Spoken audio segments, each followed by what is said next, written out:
TikTok шулатқан осы бір қоспа арқылы мен де балмұздақ дайындап көрдім. Результатын сіздерге барынша көрсететін боламын. Қыздар, міндетті түрде видеомның соңына дейін қарап көріңіздер. Балмұздақ ұнаған болса, сіздер де жасап көрерсіздер, қыздар. Ең алдымен сыртында жазылған 300 грамм салқын сүт немесе салқын суға жасау керек. Мен екеуін сүтпен, біреуін суға жасап көрдім.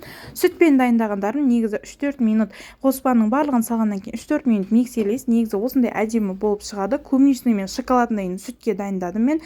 Бірақ сыртында 300 грамм сүттен 600 грамм балмұздақ сіздерге уәде етілген, бірақ ол жерде ешқандай 600 грамм емес, 400 грамм шықты. Сонда да енді мороженыйдың қалай шығатынын күтетін боламыз. Жаңағы клубничный, қыздар, осындай қызықты видеоларды көру үшін арнама жазылып алсаңыздар болады. Ал екіншісі сливочный мен суға дайындадым. Суды да салқын суға салдым, бірақ негізі суға дайындауға кеңес бермес едім, өйткені өте сұйықтау болады екен. Қатқан кезде, қатырған кезде дұрыс шықпайды.